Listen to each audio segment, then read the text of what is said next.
Predrag Arsic, avokati i familjes Jakšić, hoteli së cilit në Gazivot u shem dhe se ekziston frika se kjo qasje autoriteteve të Prishtinës mund të bëhet praktik në të gjitha zonët e Kosovës ku jetojnë serbët. Ai deklaroi se me 14 korrik familja mori një kërkesë për lirimin e pronës nga kompania Iber Lepenac, po pa provat e pronësisë së pronës dhe se pavarësisht padisë ngritur dhe seancës së caktuar për 12 gusht hoteli u shem gjatë natës me praninë e policisë dhe makinerive të rënda. Arsic shtoi se të drejtat e pronave nuk u respektuan dhe kujtoi se një padi dhe një kallëzim penal u ngrit kundër kompanisë Iber Lepenac dhe drejtorit të saj Faruk Mujka. Zyra e Bashkimit Evropian në Prishtinë njoftoi sot me rastin e njoftimit nga Parkia Rashko Prizrenit se brenda zonës së mbrojtur së veçantë të manastirit të Deçanit punimet rrugore kanë rinisur pa pëlqimin e kishës ortodokse serbe, duke deklaruar se është informuar për këtë. Duke deklaruar se komunikimi është baza e mirëkuptimit dhe se i inkurajon të gjitha palët të vazhdojnë një dialog të hapur dhe konstruktiv. Gjykimin e mungesë 21 të akuzuara për krimet e dyshuara lufte në Reçak, të cilët akuzohen për vrasjen e 42 civilëve shqiptar me 15 janar të vitit 1999 filloi sot në gjykatën themelore në Prishtinë. Gjykatja Violeta Nimani Hajra mori vendimin për mbajtjen e gjykimit në mungesë duke vlerësuar se ishin përmbushur të gjitha kërkesat ligjore. Të pandehurit akuzohen sipas aktakuzës për pjesëmarrje në vrasje, tortura dhe shkatërrim të pronës së popullsisë civile shqiptare.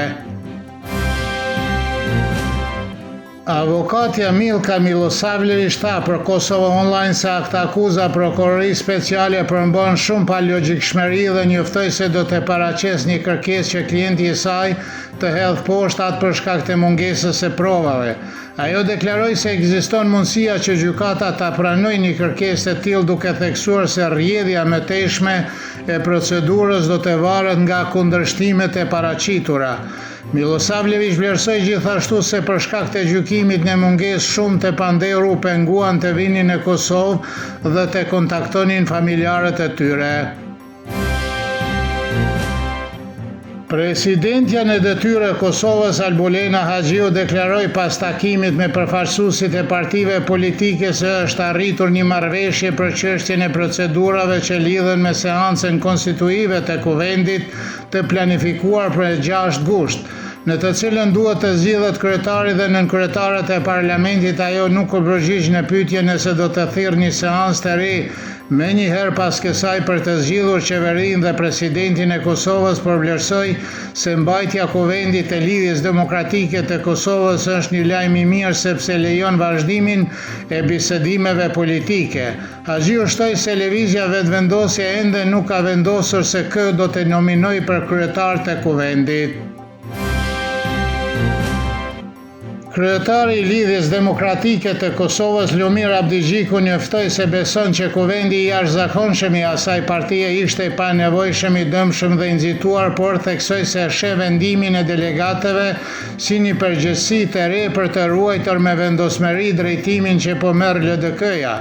Abdigjiku mbeti në krye të partisë pas kuvendit të jashtëzakonshëm ku mor vetbesimi. Pas kuvendit ai njoftoi se LDK-ja do të vazhdojë bisedimet me vetëvendosjen për formimin e institucioneve, gjë që u konfirmua nga nënkryetari i partisë Lutfi Haziri, duke deklaruar se aktivitetet në atë drejtim do të vazhdojnë menjëherë.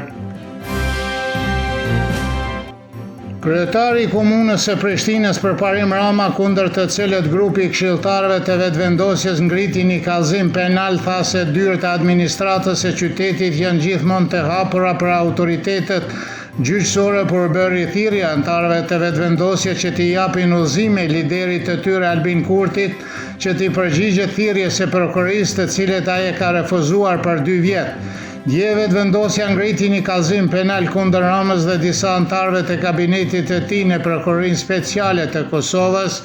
duke referuar një raporti anonim në të cilën bëhet pretendime për legalizim të supozuar të palitshëm të objekteve dhe shuma të mëdha parash. Të shtunën e mëngjes në Serbi do të jetë më i thjellë, ndërsa në Lugina dhe Rafshina do të jetë më i freskët, gjatë ditës do të jetë me diell dhe shumë i nxehtë, do të fryerë dop deri mesatare nga juglindja fort në zonën e Koshavës dhe në male. Temperatura e mëngjesit do të sillet nga 13 deri në 25, kurse ajo më e larta ditës nga 35 deri në 40 gradë Celsius.